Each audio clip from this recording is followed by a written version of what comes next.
Welcome inside the Hall of Fame. I'm Booker T, 6-time world champ, 2-time Hall of Famer. Got my man Brad Gilmore here with me. They call him the boat. And right now, guys, we're getting ready to float on. Hey, man, how you? That song, that was a famous song by none other than the Floaters back in the day. So look it up. I think you like that song. Float on. My name is Larry. And it's all kind of stuff happening there. You got to check it out. How you doing? I like it. Book, I'm good. I'm good. I'm feeling great. I think that we came off of a really productive weekend. Now, here's the thing, though. I like this vest that you're wearing. You've kind of got like a little bit of an old man vibe, but like a fly old man. You know what I mean? Look at that. I put this on, man, earlier, and I go, man, this looks good. It does look good. And I say, I mean, I'm gonna just roll with it. It feels good. I mean, because we are a day away from you having another trip around the sun. Hey man, right? Hey man. I don't know if you noticed it or not, but I trimmed the beard up and everything, man. I do see it. I went real low on the blade. Went down to a 2, and I tell you, man, I'm feeling myself. I'm feeling myself. Let's get a closer look. Let's get a closer look. Oh, it looks good. I like it. I left the gray in there too, you know what I mean? Just so it could play out a little bit. A little salt and pepper. Yeah, you know. I think this might be my new look for the next 6 months, till it all turn gray. But no, man, I'm feeling good, man. I feel great. I mean, how do you feel about the gray? Like, I mean, do you fight it? I know some you don't like it because some people, they really pull the gray off. Yeah, you know what I mean? It looks good on them. Like I almost prefer them as a gray than a brown or a black or a blonde or whatever. Yeah. My thing is, if it's in the right places, it look cool. Like if you got the black beard, there's a little streak down the middle. That looks cool. You know what I mean? So I can dig it. It's cool, kinda. You know what I mean? The mature ladies, they see it. I was on the road maybe a month or so ago, and I was in the bar having a drink, and older lady, she was walking out. I think she was with a husband or somebody, boyfriend. She goes, I just want to let you know that I like the way you groom. Whoa. I'm like, you know what? I say, you know what? That made my day. Thank you. That might make you some type of way. Yeah. The thing, here's the thing though. This is something I actually do when you say older lady, how old are we talking? I guess she was like in maybe 40s, 50. Maybe. Oh, that's not an older lady. What world are you living in? That's older. 40s is old? Well, I'm a mature woman. Let's just say that. Okay. I like it. Mature. Yeah. I always look for women who are elder than I. And I'm talking like much elder, like 50s, 60s, 70s. I always go out of my way to compliment them. Like if we're on an elevator or something, I'll say something similar because that's some smooth pimp talk she laid on you. Hey, really like your hair. That's a beautiful shirt you have. You know what I mean? Something like that, because that compliment is going to make them feel like $1 million for the rest of the day, like it did you. Bro, I swear to God, I go, that really made my day. I appreciate it. Because all I was doing was just having a drink. It was after one of the shows, and I was, going up to my room. But to just have, reassurance sometime, to know that you still got it. You know what I'm saying? It feels good. It feels damn good. It does feel. It feels great. It feels great. I mean, any special plans for tomorrow? No, I hadn't planned anything for my birthday or anything like that. So I told Charmel, actually, she laughed like crazy, but I told her I was going to skip it this year. I was going to skip my birthday this year just so I wouldn't have to age, one more year. At least that's my concept. But I don't know what I'm gonna do, man. I might go play around in golf if it's some nice weather. I got a new set of Callaway clubs coming in. So man, can't wait to get my hands on the new sticks. Want to thank Scratch for that, man. Scratch definitely hooking me up with the new set. So I can't wait to get out and hit that new driver, man, that new 3-wood, that hybrid 3-iron, man. Just cannot wait to get my hand on that new high dollar putter. You know what I'm saying? But yeah, man. Break it down for us, though. Break it down. Like, what's the difference between the putter they give you at Putt Putt Golf and a $500 putter from Callaway? Like, what's really the difference?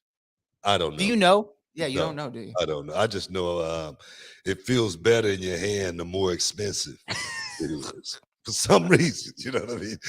I was looking at the driver that they were sending me, man. It was, I don't know, like $600 for the driver. And I was like, man, this son of a gun here better have at least another 30 yards on it. You know what I'm saying? But man, I'm just excited though. I'm just excited. You know what? I'm excited about making another year too, man. I always every morning I wake up, Charmel's normally in the gym stretching or something, and I'm normally by myself when I wake up, and I always just look up at the ceiling and I go, I'm still here. And that right there just lets me know, man. Just keep moving forward, man. I'm happy every day. Every day is a good day. Every day is a good day. Every day's a great day. It really is. So we'll see what festivities are in order for tomorrow, March the 1st, 2022, coming up. By the way, I want to get an early plug in for Reality of Wrestling's Last Stand event. Tickets available right now on realitywrestling.com. It's going to feature that 20-man, no limit Last Stand Battle Royal, which we're really excited about. We're really excited about it. It's our version of the Royal Rumble. 20-man enter, one man leaves, and the man who leaves will be facing the Reality Wrestling champion, whoever that is, in Dallas the weekend of WrestleMania, which is a part of our big several shows spectacular, including the Sherry Martel Classic that all goes down on Saturday. So go to realitywrestling.com, get your tickets right now. These are events. If you're going to be in WrestleMania or Dallas for WrestleMania, nights 1 and 2, you should come out to these shows. This is going to be can't miss pro wrestling. Yeah, it's going to be can't miss pro wrestling. On that Thursday night, the people are going to get a chance to see myself and Rob Van Dam, do something. So, guys, you better get whoa. Do something. What does that mean? Do something. You know what I mean? Like get in the ring and beat the hell out of somebody, just for old time's sake. Put the band back together just for one night like the Eagles. Hell freezes over in Dallas, Texas. That's what I'm talking about. So yeah, man, I got to dust the rust off. Because guess what? Sunday night, something might be happening. Something big might be happening. And you know what I always say. Preparation is the only luck you're ever going to have in life. And I'm prepared. I'm prepared, sucker. I'm prepared to hurt somebody. And it's all going to go down starting on that Thursday night. The 31st, if I'm not mistaken. It's going to be a hell of a night. Somebody's going to get hurt. I don't know who it is yet, but somebody's going to get hurt. There's a high likelihood it could be you if you don't warm up properly. Look here, bro. I already know about a 3-hour warm-up. I will be on the heat pad. We'll be on the back. You know what I mean? I will be in the sauna, weeks out, getting myself, getting the body purified properly, making sure I'm in tip-top condition for the job at hand. And trust me, man, I'm going to be ready, as always. I'm always ready. I stay ready so I don't have to get ready. I know you've probably heard that saying before, so yeah, man, I'm all in it, Hey, man, I want to congratulate, before we have to take a break here, man, I want to congratulate that boy, Bun B, you know what I mean, for being the first, rap artist to take the stage at the Houston Rodeo. That right there, man, is huge. For the brother, and it's huge for the city. And I just want to say congratulations. If you need my help on anything, I'm talking about security, making sure everybody stay back.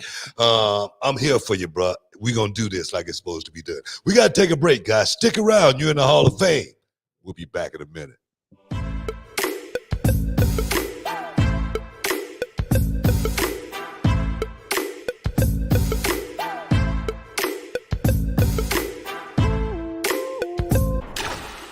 You're worth it.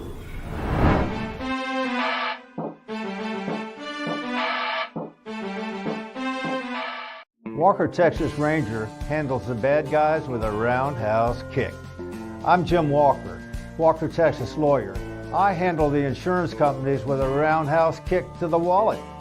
If you've been injured in a car, truck, or motorcycle accident, give me a call at 713-552-1117 or visit my website at walkertexaslawyer.com. You'll be glad you did. Why would you call anyone else?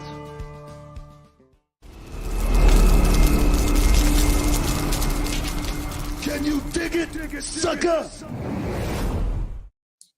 Welcome back to the Hall of Fame, guys. Brad, I know you told me before we even got started, we Yes. have a couple of super chats. So let's go ahead and take those super chats now. We do have some super chats here on the Hall of Fame. We're going to get into the first one from Ross Ferguson. See, I did a little fade out there. Ross says, can you please go to ICW, even if it's one time?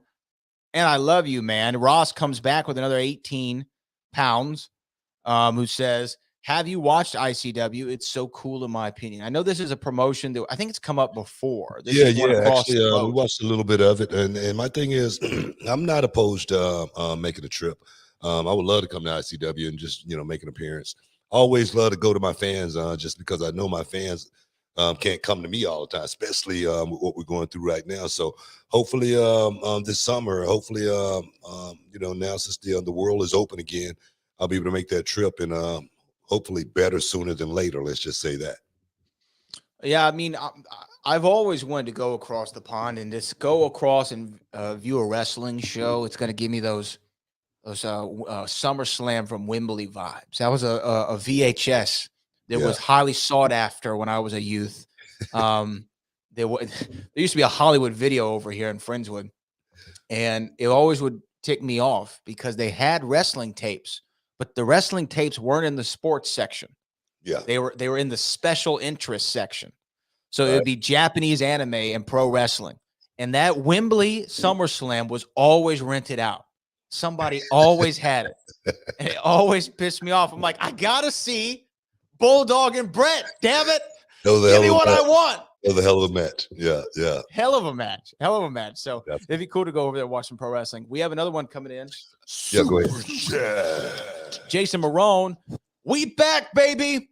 A damn shame about Cesaro. Who are some of the guys and girls that you've loved through the years that never won a world title? Let's start with Cesaro first. Jason's referring to a story that broke over the weekend with Mike Johnson at PW Insider, saying that he wasn't released.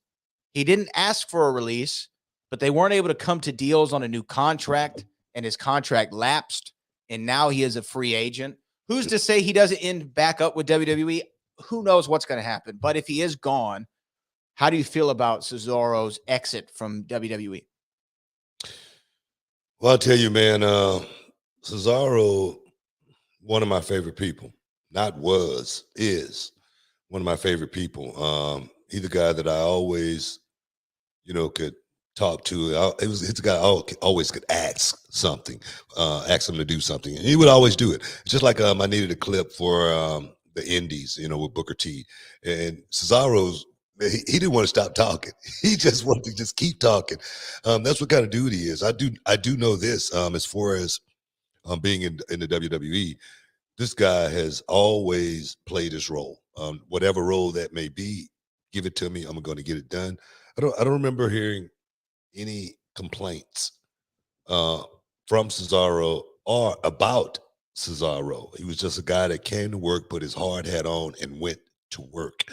I wish Cesaro would have got much further in the WWE. I thought he was a guy that definitely could have played a much bigger role. I remember the crowd being totally on Cesaro's side at one point, to where, man, you could tell they wanted him, in that position as well. So one thing I say about talent, cream rise to the top. And I think Cesaro is going to find a soft landing because he's a guy that's going to be highly sought now since he's a free agent. So big ups to Cesaro for, making a move that he maybe perhaps felt like he needed to do. And sometimes, you got to walk away in order to, really be able to look at yourself in the mirror and say, man, I think I did the right thing by moving on and hopefully perhaps, seeing a better future. You never know. But I just hope Cesaro have a soft landing no matter where he lands. That's most important. I've seen a lot of stuff online about how underrated Cesaro is as a talent, and I don't think he's underrated. I think he's properly rated. I think he's been underutilized. That's what I feel. I feel like he's definitely always played his position, but you're right, Book. I can go back to WrestleMania 30, almost a decade ago now, 8 years ago. He power slams Big Show over the top rope to win the Battle Royal, right? The next night, he comes out and he says, I'm a Paul Heyman guy now. And Paul Heyman's with him. And you had Heyman, you had Cesaro, you had Brock Lesnar, all as a collective. And I feel like he was never hotter than that point where they had the Cesaro section. But then he kind of cools off for a while. He's in tag teams. He does this, he does that. Then this last year, though, leading up to Mania, he has these series of matches with Seth Rollins. He has his first singles match at WrestleMania, and he crushed it. This is a guy who, if you gave him the world title or you gave him a high spot on the card, he's going to crush it for you.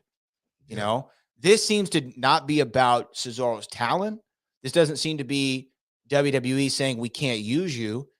It's two people came to the table to discuss a price, and that price wasn't satisfactory to either side of the table. So they walked away for now. Who's to say months go by, call comes in from a 203 number, and we get this thing all worked out? Because he's a guy who, if he's on your team, you're better for it. Yeah. But who's to say that's what Cesaro wants to do? It might not be.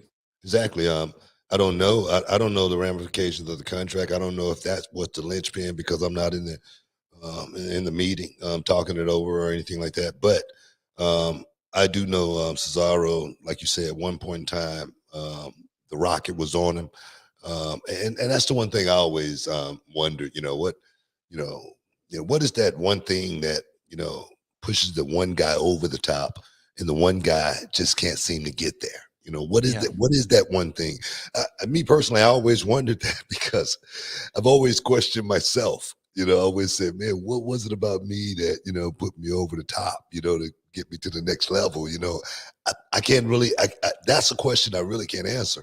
I know I went out and did the work, and I worked hard, but I know Cesaro, when I didn't put the work in, and I know he worked hard as well, so when I see something like that, why didn't Cesaro win the world title? Why didn't he get, put in a position where he was, catered to a little bit better? I don't know, but I definitely think we lost a good one. Cesaro, I must say that. To go back to Jason Marone's question, anybody in WWE or WCW for that matter that never won a world title that you thought should have? Man, should have won a world title but didn't. Give me some. I mean, names that come to my mind are Scott Hall, never won a world title in either company. I feel like he could have been a world. You could not trust Scott Hall with the world title. There's no way. You got to be at that time. Probably not. You're probably right. Trust the guy with the world title. You cannot trust Scott Hall. Good friend of mine. I love him, but trusting him with the world title, I'm not doing that. Back in the day, especially, probably not. Probably not the smart thing. Scott's been very open. You say a guy like Jake the Snake, and then you go, wait a minute, you cannot trust Jake with the title. What about Roddy Piper? Piper, you cannot trust Piper with the title. You know what I mean? God rest his soul. Look, man, I said that before, man. The company got to be able to trust you. All of that kind of stuff falls under that banner, and I think I said that about Keith Lee. And I said, Keith Lee got to be there on time. He's got to be able to, show up, no days off. And it's going to be hard, and that's what I mean about stuff like that, man. I mean, it's a multitude of things. Okay. I got another name for you. Ted DiBiase. Ted DiBiase was a guy you could trust. But I think him having the $1 million belt kind of trumped the world title. And okay. I just don't think he needed it. Two more for you. Owen Hart. Owen probably would have won the world title. Sure, I agree. Think he passed away before he got a chance to. I really do. That's just my opinion, but I think I agree. He could have easily held that title. And here's the last one: Ravishing Rick Rude. Ravishing Rick Rude. At the time when he was in the WWE, I didn't know him. Let me say that first of all. I didn't meet Rick Rude until he came over to the WCW. But I thought Rick Rude was heavyweight championship material. I thought they could have put the belt on him and he could have ran with it. I don't know what kind of relationship Rick Rude had, with the company, behind the scenes, because that's normally what determines whether a guy, if he's, bankable enough to be put in that position as far as drawing tickets. He normally get put in that position if there's anything sketchy going on. Like, man, is this guy gonna get arrested next week? You know what I mean? Something like that. I'm serious. You know what I mean? So, and in the 80s with wrestlers, you never know. exactly. So, you know, they put the belt on. I mean, David had to sporadically do it with Shawn. You know what I mean? Shawn wasn't the guy who could have a sustained run. You're You right. know what I mean? Because, you know, something might happen with Shawn Michaels. You know what I mean? So I think that have a lot to do with, you know, guys that, you know, cash in and guys that don't. I could be wrong. You're in the Hall of Fame, guys. Stick around. We'll be back in a minute.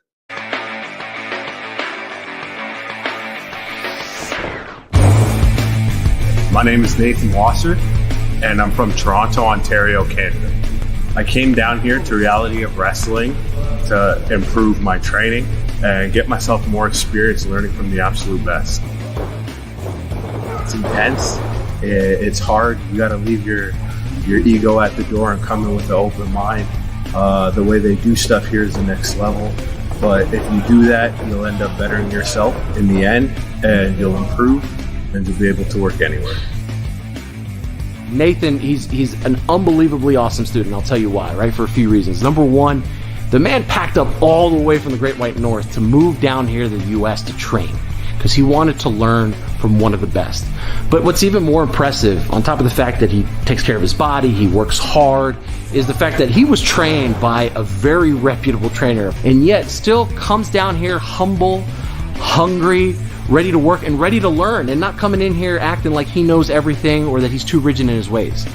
Booker's knowledge will help you get to whatever goals you want to do if you want to be a big star in this industry. My end goal is to be in WWE. Coming down here to Reality of Wrestling, I feel is the best opportunity for me to get there, so I'm going to do whatever it takes. I can promise you, when you come to Reality of Wrestling, it will change your life. You will not regret it.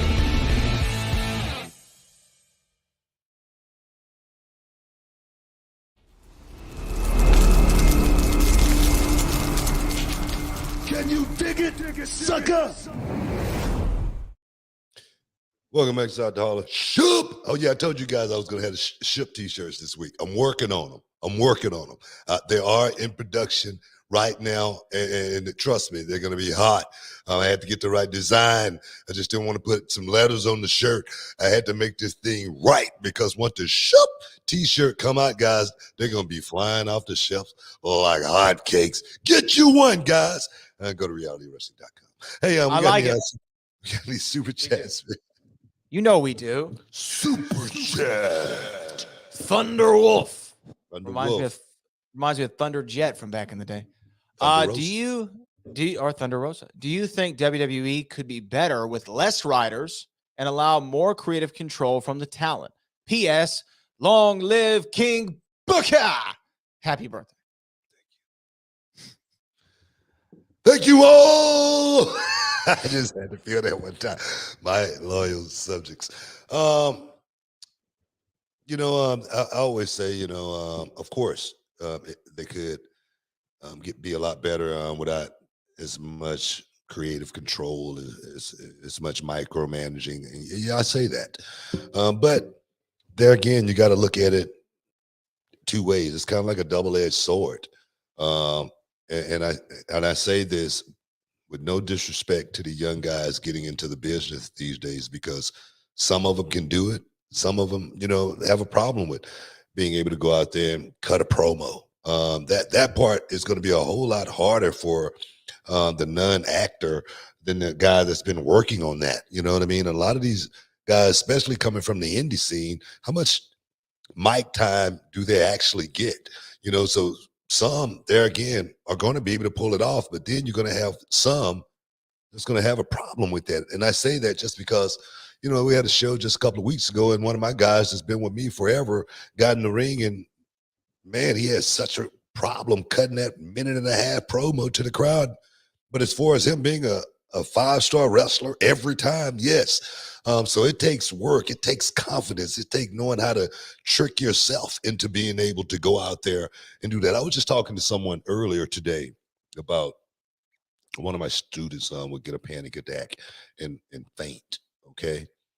And I remember, myself getting panic attacks, but I didn't know what they were. And when I get them, my back tightened up really bad to where it's a pain there to where I'm like, what the hell's going on? And I had to really figure out how to trick myself into how to be able to deal with certain situations when that would happen to me. And it's not easy. So yeah. Yeah, I definitely think that knowing what you're doing out there means a lot. But you're right. A lot of independents aren't like reality of wrestling. They don't offer that mic time, and if they do, there's no real direction behind it or Exactly. feedback from it. I can't tell you the amount of times that people come down to reality wrestling and they're almost not put off, but caught off guard when they got to come in the office before and we listen to what's going to be in the match and we talk to them about it. Or, they ask, sometimes people come up and ask me, like, what'd you think of my match? What'd you think of my promo? And when I give an answer, they're like, oh my God, no one ever tells me this stuff. Right. Same thing with Kevin, same thing with all our boys and girls who are normal mainstays there. Reality wrestling is different. Most indies, they don't allow that opportunity. And if they do, you don't get any feedback. So you don't really know if you're doing good or bad, Yeah. So as far as some of these wrestlers going to get creative control, here's the thing that I think, and I don't have any inside knowledge of this, but just from an observer standpoint, I think WWE gives creative control to the people whom they know they can trust with that creativity, right? I think I so. don't think they go out there and they say, "Hey, Paul Heyman, we wrote this promo for you. We want you to say it word for word," right? Paul Heyman's not going to say that. They trust Paul Heyman's going to go out there and do his job. Kevin Owens is going to go out there and do his job. Sami Zayn's going to go out there and do his job. Some of those Seth Rollins is probably going to go out there and do his job as far as from a promo perspective. You know what I mean? Those guys, I'm sure, have influence over what they say. Some guys who might not be the strongest of promo, I won't say mention any particular names, but there are guys out there who don't cut the greatest promo of all time. I'm sure theirs is written word for word. Well, not just it's written word for word, but they're going to go out and read the script. Mm-hmm. Word for word. Okay. And that's the difference between the guy that makes that promo his own because he sees every bullet point that he has to hit. And he's smart enough to say, man, let me hit these points the way I feel most comfortable hitting them, opposed to saying a word that perhaps I've never used before. That's not in my vocabulary. So my thing is this, being able to find your comfort zone from a promo perspective is something that's there again. It's not easy. You can find yourself, getting caught in the headlights, like a deer in the headlights, seriously looking at the camera, opposed to formulating your thought. And that right there, it takes time to actually figure that out. And then again, you got to be put in those situations in order to be able to, find your way, out of those situations a lot of times too. And I just think there again, it's a double-edged sword because you can say, man, get these guys the mic and let them go out there and do it. And then when you get some crap, you go, why did I do that?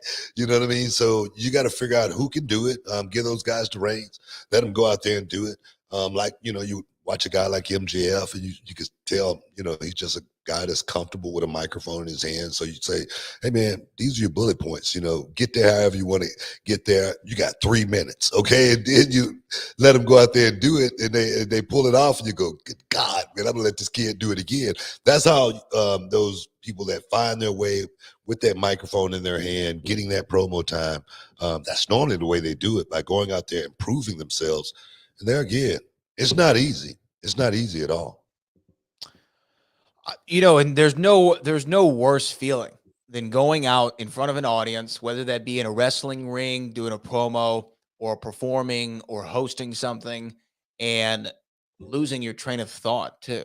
Isn't that the worst? Where you're out there and you're like, okay, I know what I'm going to do. And then you get out there and you're like, so guys, what was my line?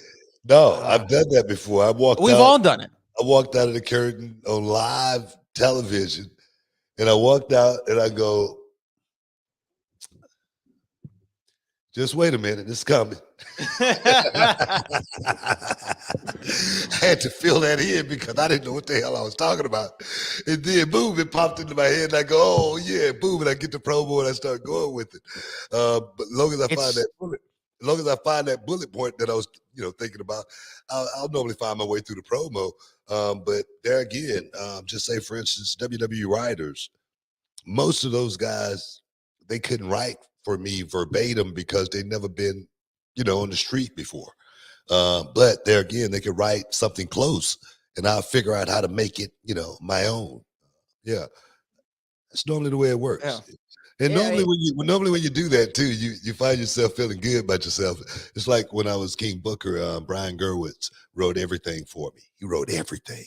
To This Is a Sham. And I would go, man, it's not a sham, it's a sham. And he goes, yeah, I like that. For me, working with someone like Gerwitz, for me, it was perfect because, he would write things that I would be able to take liberty and make it, my own. No one had to tell me the SmackDown well or the SummerSlam games. I just said that and I said it on camera and it was like, man, it sounds cool. The SummerSlam games, it's like the Olympics. Leave it in there. You know what I mean? So when you start doing stuff like that, you get, a little bit more liberty to actually just freelance. And that's when it really becomes a lot of fun. Yeah.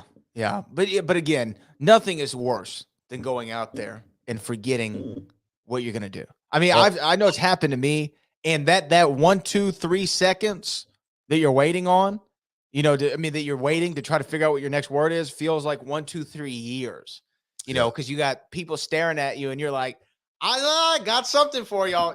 just hang in there. I'm going to find my way.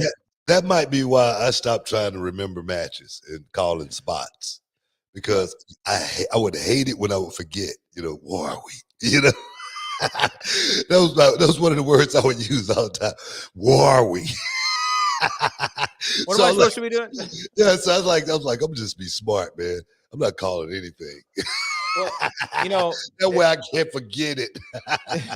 It reminds me of when I was performing music all the time, what was great is when you had lyrics, the other guy's supposed to know your lyrics, right? So if you screw up, he'll pick it up for you, right? Yeah. But the worst thing is when you forget them and he forgets them. So you're just sitting there looking at each other like, okay, we're going to end this song early and we're going to sell some at the merch stand. We have another super chat, but I guess we can get it after the break. Yeah, we got to take a break, man. Seriously, guys, you're in the Hall of Fame. Stick around. We'll be back in less than a minute.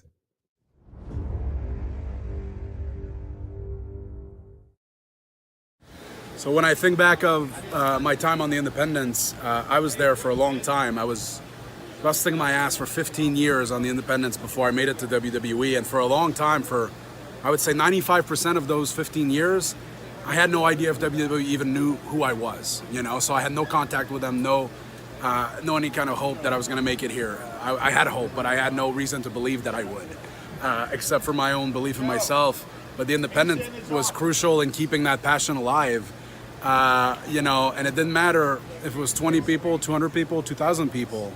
On the independent scene, you get to have this interaction with fans and the fan base that's unlike anything, the scope of WWE. We get to interact with our fans, but nothing like on the independent scene. You're out there selling your own merch. You're out there hustling, trying to make as much money as you can. And that whole experience really kept my passion for wrestling alive, even though I didn't know if it was going anywhere. I wouldn't be who I am without that time I spent on the independent. So it's crucial for anybody, I think, to have that time. Perfect.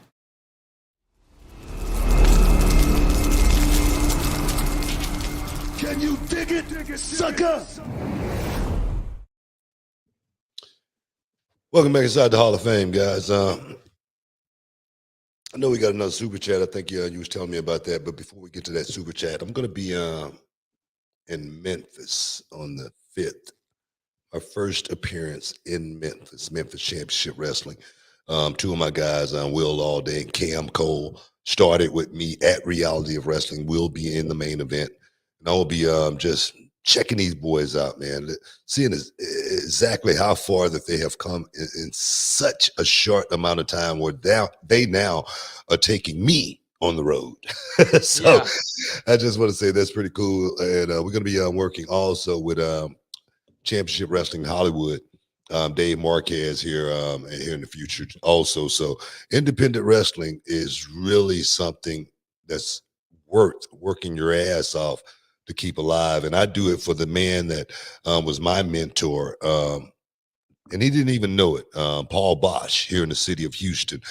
Keeping wrestling alive, I think, is something that's very, very important. And come check me out if you're in Memphis. Hear about me in California.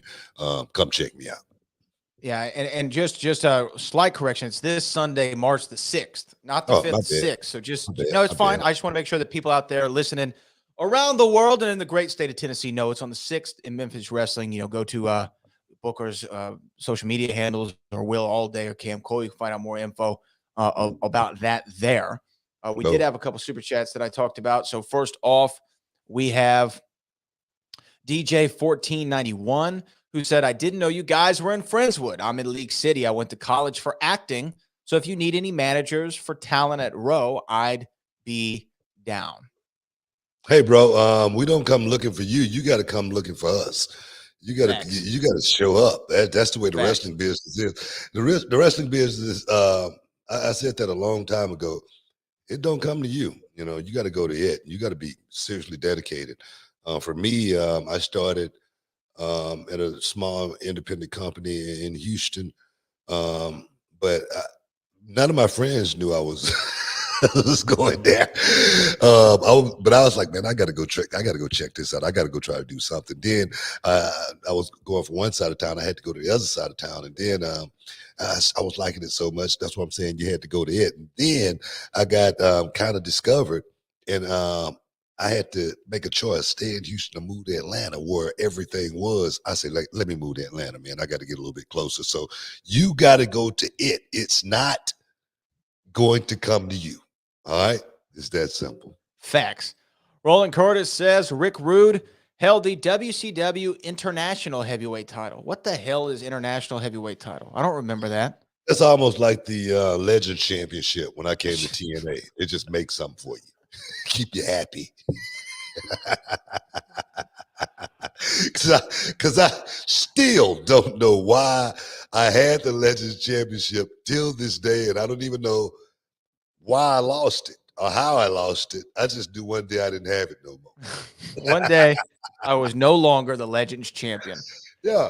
I mean, look, again, you know, there's the thing going on social media, on your Twitter and stuff, like about the best looking championships. But the Legends title might be one of the most beautiful belts in the history of the business. I'm not joking. It's such a pretty title with the worst name and concept of all time, because it's like, it's a championship. So if you are, can you only be a legend and win the title? Do you become a legend if you win the title? Maybe what's the purpose? No, just think about what you just said right there. That's a great concept. It's a great concept. If you would have actually played it up that way, you know, you beat a legend, you know, you become a legend.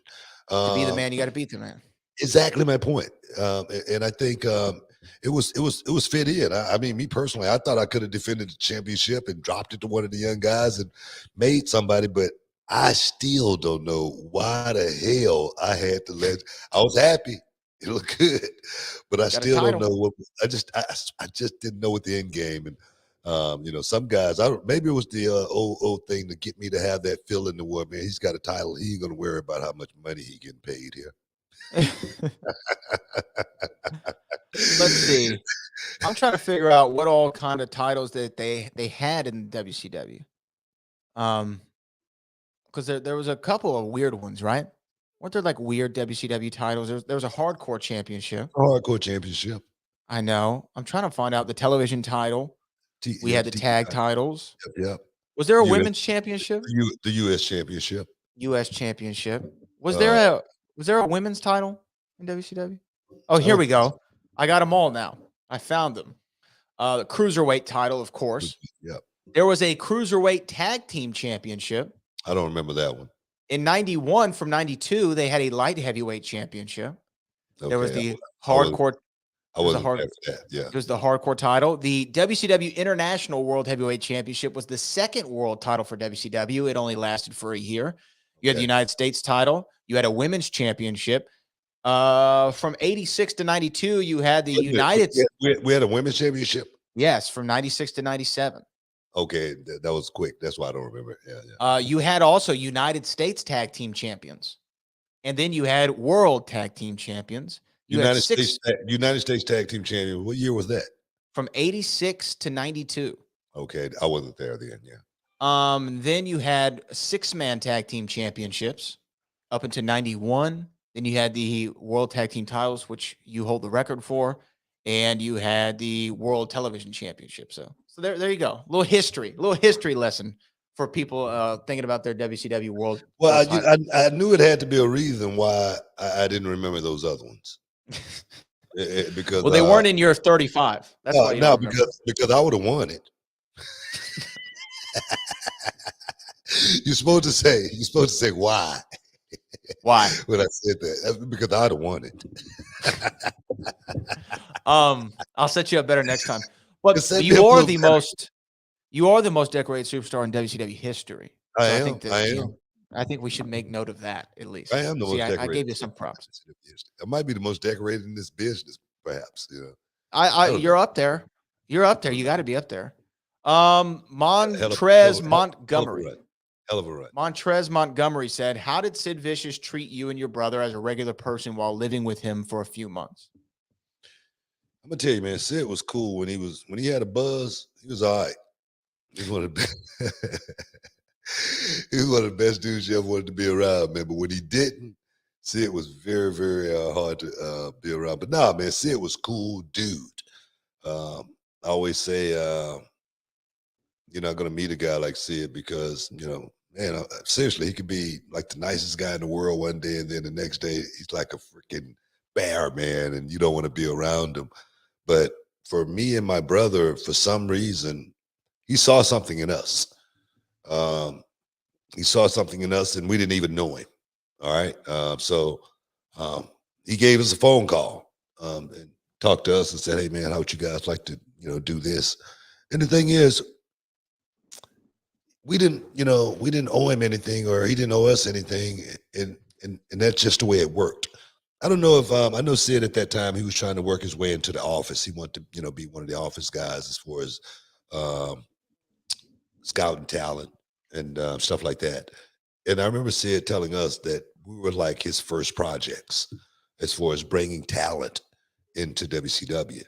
And I think perhaps we was his only talent that he ever brought in. But no, seriously.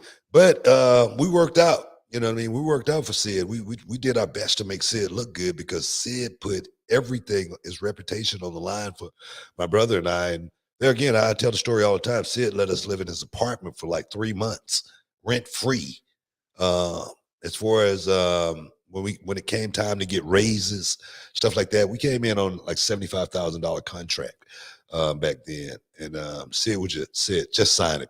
Guys, just sign the deal. Just sign it. Don't even worry about it. I'm gonna make sure I get you guys a raise every 3 months. Don't even worry about that." And I'll be damned, every 3 months we were getting a raise. Went from 75 to 100 to 125, 150. And I'm like, "Ooh, okay, baby." You know what I mean? Because I'm what's going on here?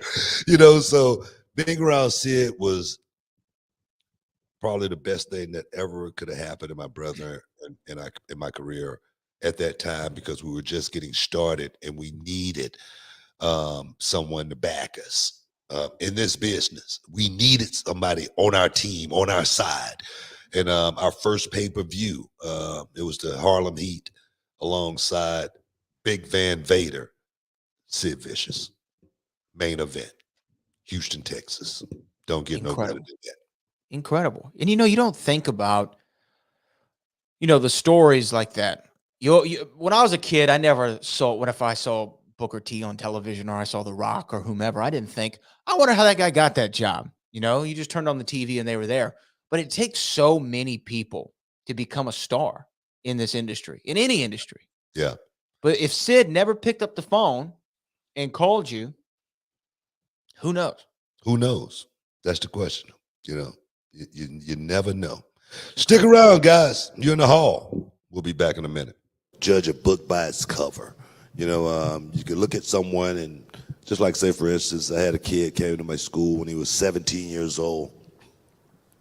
And I asked him to get in the ring and to do one roll, do a right roll, left roll, and do a front roll, kind of like my 8-year-old kid does. And he couldn't do it.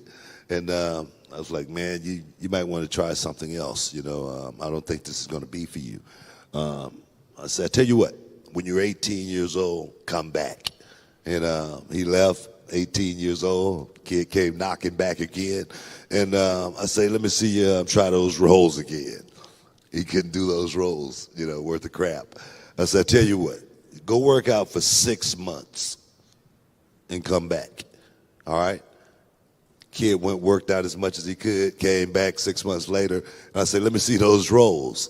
He still can do those rolls. I said, why do you want to do this? And he said, I've been wanting to do this my whole life. And I said, okay, I'm going to sign you up. Signed the kid up. He sat on the sidelines for maybe 6 months to a year, and he was training, and he was just taking notes and taking notes and taking notes. Finally, we had a show, and the kid couldn't show up. And I said, hey, man, I'm going to put you in a match tonight. All right, just get in the ring. Let me see what you can do. He got in the ring. He showed me a little bit of something. He looked okay. Still couldn't do those rolls, okay? But he looked pretty good in the ring. Next thing you know, next show, I put the kid on the show again. He went out and did even better. Next show, he did even better. And it just started rolling after that. And he became the Reality of Wrestling champion. He was a champion for a year straight. Nobody could beat him. But he still couldn't do those roles. So I learned to say you cannot judge a book by its cover. Can you dig it, sucker? Shook. Welcome back inside the Hall of Fame. Just got off the phone with the T-shirt press, and they're getting ready right now. They're getting ready right now? Ready right now, guys. So get ready to get you a Shook T-shirt. I'm going to put the design up on Twitter so everybody can get ready to order one. Go to realitywrestling.com. As soon as you see the screenshots, check it out. And let's get ready to do this. Well, a tip of the sparkling water to you, Book. I'm excited to see the Hey, man, we got any more super chats, man? We do. There's some wrestling stories, I know, but super chat. Let's talk about that fight, man, because everybody's talking about it. What we got? All right, we have a couple. Brian, should Tony Chimmel be inducted into the WWE Hall of Fame? I call him Chim Dog. That's what I call him. Tony Chimmel. Come on, man. It's a no-brainer. Tony Chimmel should be in the Hall of Fame just because of the work that he did. His body of work is definitely something that should be mentioned because Tony Chimmel wasn't just a guy that you saw doing the ring announcing. He was a guy that was making sure guys got paid, making sure the truck got, set up properly, making sure, certain guys needs to, do promos and stuff, rounding up guys. The dude did a little bit of everything for that company for a very, very long time. And yes, Tony Chimmel should be in the Hall of Fame without even a question. He should be in the Hall of Fame. I agree. I mean, I could put him in the Hall of Fame from my perspective as a ring announcer alone. That's all you saw. You know what I mean? That's all I saw. Yeah. And to me, that was enough. He was a legend. He is a legend in my mind as far as the WWE goes. And I know this is sacrilege, and I hope that people don't just blow up the comments and I get attacked on Twitter. I always kind of preferred Tony Chimmel's announcing to almost any other wrestling announcer. I just like how he sounded. He didn't sound like he was like putting on a voice. You know what I mean? He sounded like I am announcing this person. I don't know how to describe it. Even when he did the Rated R Superstar. You know what? Rated R Superstar. I thought of Tony Chimmel maybe he didn't think of himself like this, but I thought of him like Jimmy Lennon Jr. or Michael Buffer. that signature voice that you would recognize in your sleep and you did not want to hear it any other way. That's what I remember about Tony Chimmel, I think, more than anything. You know, more than even Michael Buffer. Like, if we were to make one-to-one comparisons, Michael Buffer is to Howard Finkel as Tony Chimmel is to Bruce Buffer, right? Yeah, yeah, Michael Buffer has that iconic voice. So does Howard Finkel. yeah. I kind of prefer Bruce and Tony. That's just my personal opinion. I just like how Bruce announces. I like how Tony announces. It's kind of, Yeah. we all have our preferences. But he Yeah, should be in the yeah, Hall of Fame. yeah. I think so. Yeah. I would love to have Tony Chimmel at Reality of Wrestling. That's what I want. Hey, man, Like, we can make that happen. We can make Let's that get happen. Tony down to row. We can You know make what that I mean? happen. Yeah, definitely. Okay, we have another one. Roland Curtis. The WCW International title was the big gold belt, while the WCW World title was a bit smaller sized and was shaped like the winged eagle belt. Okay, that was the one that Vader would carry. I remember when Vader was WCW champion, he had a different belt than the Yeah. NWA World's title. Yeah, yeah. I I never really, I never really liked that belt a whole lot. didn't either. It didn't stand out at all to me. And the thing is, it's not a whole lot of belts. Really, like it's just like say, for instance, the TV title. It didn't really stand out at all. It was like a pretty small belt, actually, And But pretty it- basic looking. Yeah, but the sentimental value, I think, for me, the television championship meant more than most titles, just because of the battles, the wars I had to have with that championship. I think I had like most of my best matches in my career. It was with the TV championship. I got a chance to wrestle there again. From the cruiserweights all the way up to the heavyweights when I was the television champion. And that was a hell of a time, man, a hell of a run. Hell of a run. We have another super chat here. Joe Compton. Besides The Undertaker, who should go into the WWE Hall of Fame class of 2022? We talked about this a couple of weeks ago. Yeah. I think we said Luger. We said the Nasties. Nasty's Vader. Nasty's got to go in. I mean, Vader got to go in at some point in time, if not now. But the Nasties, for me being a tag team guy, me being a guy that watched the Nasties because they were actually out there a little bit before Harlem Heat, if I'm not mistaken. And I watched those guys, and they were heels. They were heels. They went out and they brought the noise. It wasn't nothing pretty about the Nasties. The Nasties are going to be on the list as far as tag team guys that had like some great tag team matches or anything like that, which they did have some really, really good matches, but that's just not what they're going to be known for. But just those two guys as a group, Knobs and Sags, just two straight up brawlers that, just went out and took you to Pity City. Good God, man, those guys deserve to be in the Hall of Fame. And I say that because my brother and I, we're in the Hall of Fame. And I don't think we could have had, as good of a run as we did without the Nasties. The Nasty Boys, I would say, of course, people would say the Steiners, but the Nasty Boys, I think, was our all-time, arch enemy as far as tag team go. And I tell you, we had a 6-month run that I could not wait to get off. I swear.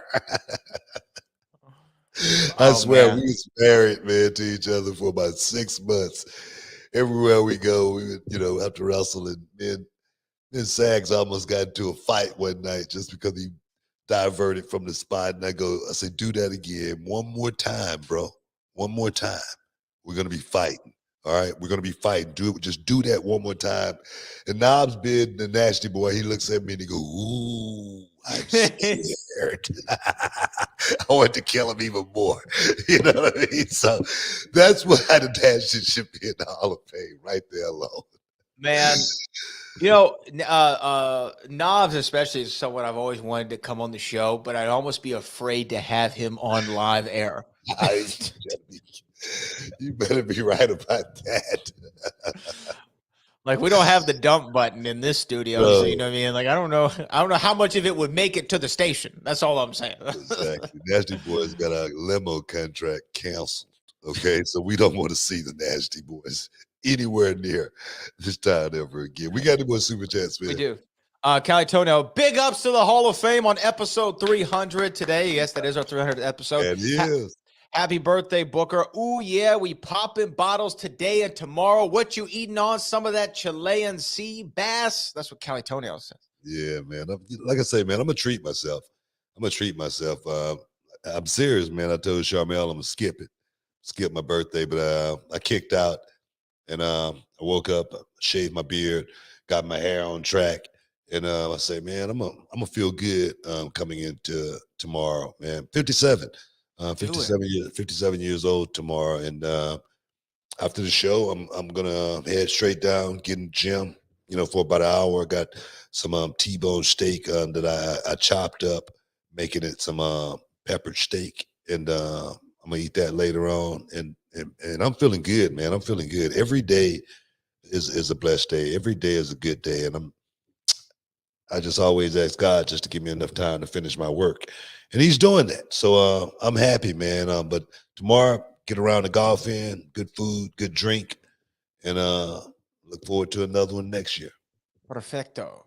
Joe Compton, I also believe Stevie Ray should go in the Hall of Fame for his brief solo run in WCW. What would your induction speech sound like if that were to happen? I don't know, man.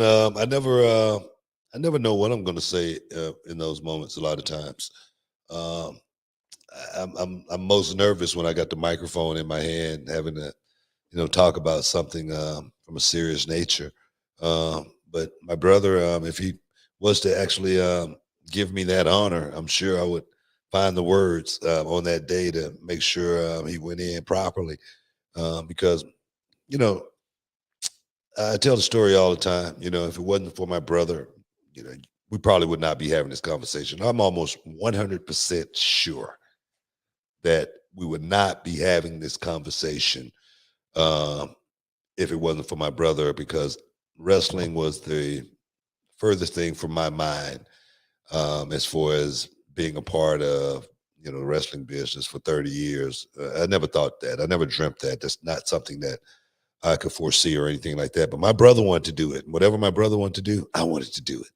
And, somehow, like deja vu, it just turned out to be right for me, man. And I give my brother all the praise for making that happen, because I do not know where I would be if I wasn't doing what I'm doing right now. I'd probably be making a whole lot of money doing something, but I just don't know where it would be at. But stick around, guys. You're in the Hall of Fame. We'll be back in a minute.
Welcome back inside the Hall of Fame, guys. I know we got probably got another super chat, but before we get there, you'll see 272 coming up this weekend, Masvidal versus Covington.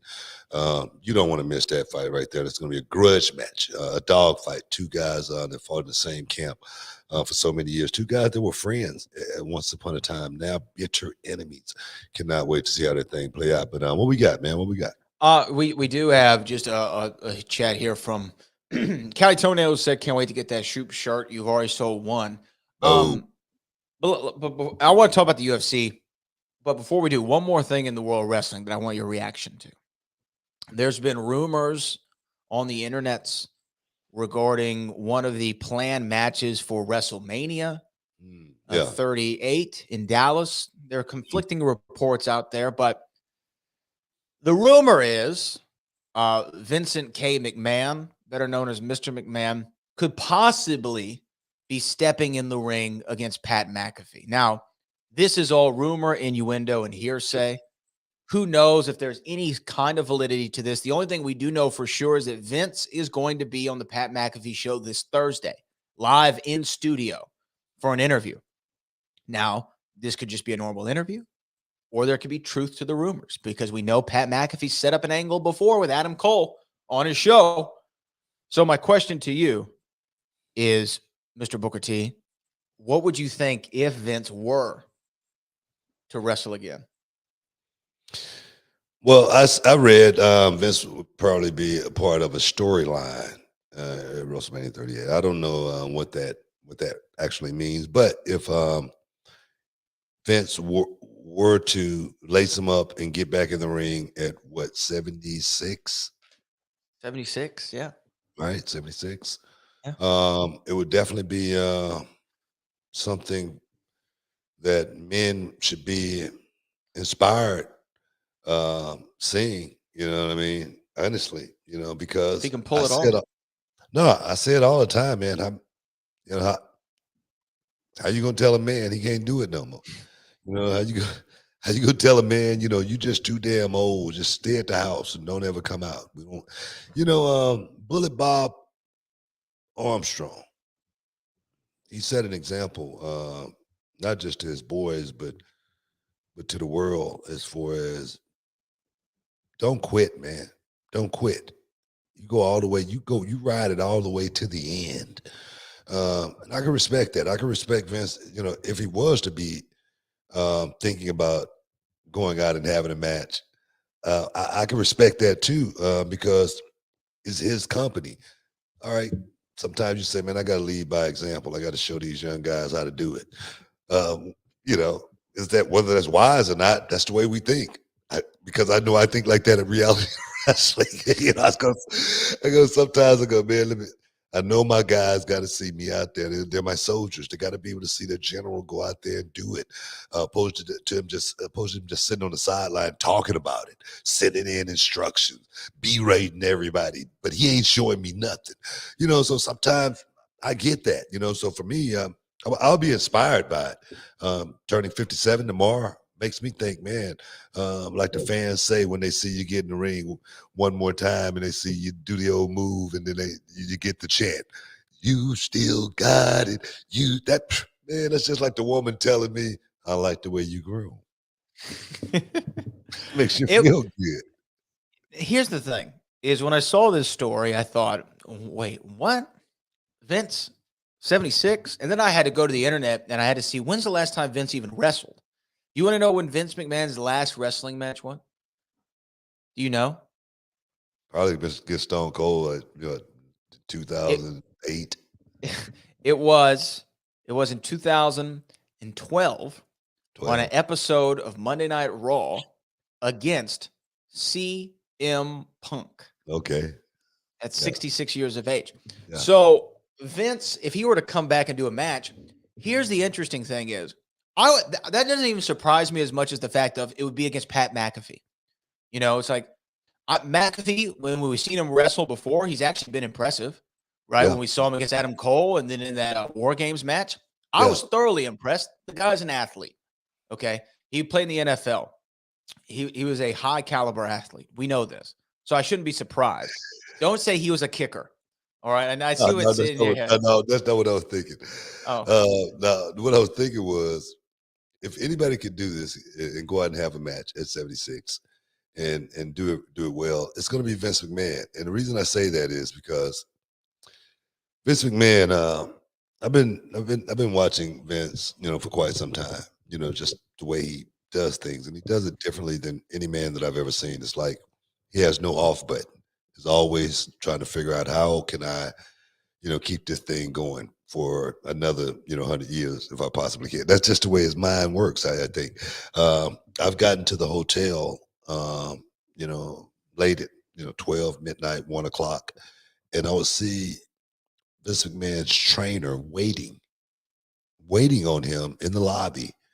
And I'm wondering, is he waiting on him to come in or is he waiting on him to leave? And 100 times out of 100 times, he's been waiting on Vince to leave to go to the gym now. Now, mind you, this trainer I've seen literally, I mean, he's beat up now. Vince has beaten down his trainer to the point to where he might have to get another one in the next few years because this guy probably wondering what the hell have I gotten myself into? I thought this was going to be an easy gig, and I found myself, wondering what the hell is going on. So if anybody can pull it off, man, it's going to be Vince. And me personally, I love to see it. When I see him at the building, at the shows, even now, you could tell he's been in the gym training. You could tell he's still in shape. So I think he's going to be one of those guys that's going to push it to the end. And I have no qualms with that because I'm one of those guys myself. I'm going to push it as long as I possibly can. I find myself in the gym, just slanging and banging, throwing up the iron. And I question myself, man, how long am I going to be able to do this? How long am I going to be able to come in the gym and train like I train now, like I've always trained? I don't do as much weight, but I still train almost exactly the same way I did when I was 25 years old. And I'm going to tell you right now, I'm going to push myself till I can't do it anymore. I know I am. I know I'm going to keep pushing myself because it's going to come to a time when I can't do it. And that's not going to be a good day. I remember listening to an interview, Sammy Davis Jr. In his right at the end for Sammy, and he had cancer, and he knew he was going to die. And they say, ask him all kind of questions, but they say, Sammy, what do you think you're going to miss? What do you think you miss? What do you miss out of everything? You know what I mean? And Sammy said, waking up in the morning, lighting that cigarette and taking a long drag. That's what I miss. That's his life, man. Yeah. It came to a point where he couldn't do that no more. And Sammy missed waking up in the morning with his cup of coffee, taking that nice long drag. That's what I miss. Can I give one prediction though about this thing? Yeah. I don't think we're going to see Vince like in an official match. I do think Pat McAfee is going to be involved in an angle with Vince. I think it ends up being Austin Theory and Pat McAfee. This is just, I have no reason to believe this. You know what? I'm not going to say, I'm not going to even comment on that because there again, I don't like booking matches. I know you don't. So that's why I'm doing it for you. I don't even like trying to give. I don't even like spoilers. Okay, and for me, that's kind of like a spoiler because if that actually happened, you just mess it up for me. You know what I mean? So I don't know. I have no inside intel. This is just what my brain thinks. Still, that's what I'm saying. You never have intel, but that might happen. You know what I mean? Because it's plausible. It's something that could happen. So. If it happens, it would be great. If Vince is in a match, that would be great. But I'm not going to try to, watch the Punisher before I watch it. All right. I feel you. I just finished it. I feel you. Do we have a second to do this last super chat before we go? Yeah, to break? man. We got 57 seconds. Go ahead. Cali Toenail, with the world we live in now, do you think you guys or any other podcast or commentators should be able to cuss? I personally like the realism of it. Well, that's an easy answer, right, Book? We're on the air. It's called the FCC, Jack. Yeah, but my thing is this: cursing. I mean, I guess it can make the show feel a little bit more entertaining. I guess, but I'm not the one to curse just for the hell of it. That's just like I've asked rappers, why'd you have to use the N-word, in this passage right here when it just didn't need it?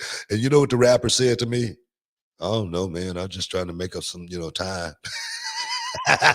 That's what I was told.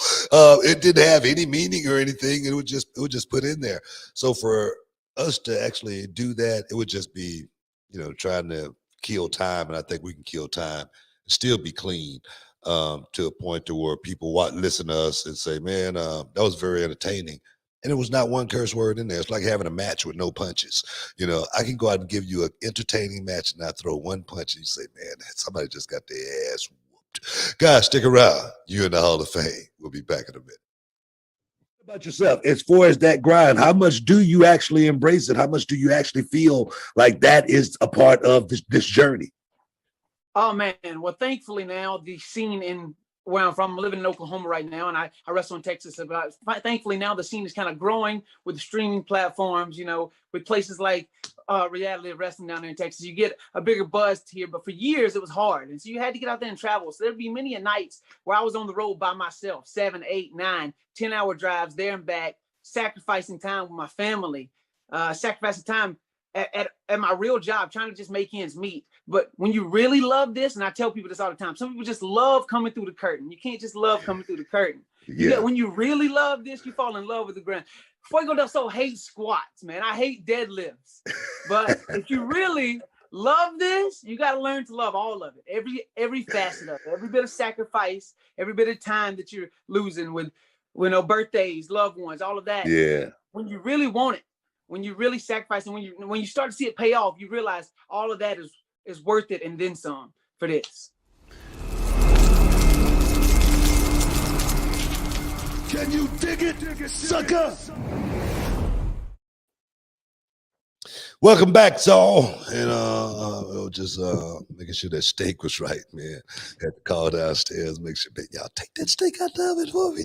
Oh, what to burn, man, because that's that T-bone steak, cooked perfectly with the little bell pepper and onions. You do not want to go wrong with that right there, with a little olive oil. And the way I cook this dish, guys, is, I don't know, you might want to take this and think about it when you're making your steak, or you're making some chicken or something like that. Put a hot pan on the stove, right? Put a little olive oil in it. You know what I mean? Just to base it, not too much. And if it's steak, put it in there. Burn one side a little bit. Burn the other side, maybe 2 minutes on each side. Put it in the oven, for an hour, maybe on 225 to 250. Perfect. After it comes out, you can do that with your chicken as well, guys. I'll make sure I post some of my chicken dishes, steak dishes on YouTube. Cooker T is the name, and he's always on top of his game. I like that right there. I have to make that a t-shirt. But what we might have to. Look, this is our final segment. This is our final segment. We do need to talk about. We need to talk about, of course, that UFC 272 main event. More stuff going on in the world of wrestling, as always. But guess what? That's what we have the Wednesday show for. Yeah. But let we got to me talk say about this. that thing with Keith Lee, man. We got to talk about that. Okay. And as far as, the way he thought people maybe treated him. Should we talk about that? Go for it. My This is our last segment, so we got to fit it all in. I mean, we got to talk about UFC as well. But Keith Lee was a guy that was very different. Especially a big guy playing that beastly role, but he seemed more like a guy that could sing opera, a guy that was very, very intelligent. Always spoke very well. Didn't speak any broken English or anything like that, like you normally would see a brother from the hood, kind of like myself. He was always on top of his game, and he thought people may have looked at him a certain way because of that. I don't know. What's your take on that right there? Look, I see what he's saying, and I understand it from a certain perspective, but I think it's hard for me to even really have a fully formed opinion because I haven't been there. You know what I mean? But I just haven't been there. Just think about this for a second. You've seen Keith Lee do promos, yeah, right? Mm-hmm. And what did you think about his promo style? Let's just go there. Well, to me, and this is just being honest, and I like Keith Lee. I think he's got a lot of talent. However, to me, sometimes the promo didn't match the image that I was seeing. Now, that doesn't always have to. And I'm not saying that it does, but I don't know if you can be Shakespeare on the microphone, you know what I mean, and then be Beowulf in the ring. You know what I'm saying by that? Like, sometimes he's a very eloquent dude. You can tell He's well read. He's well educated. Very smart individual. I even saw him in the Netflix movie that they did. He articulated every line of dialogue real well in that movie. But for some reason, it just didn't always connect to me. Like even the way he held the microphone was different, you know? And I don't know. There weren't bad promos by any stretch of the imagination. It just didn't look, you know, it just didn't match to me. Like the content and the in-ring. Am I off base on that? No, I mean, I think you're 100% on base as far as that goes.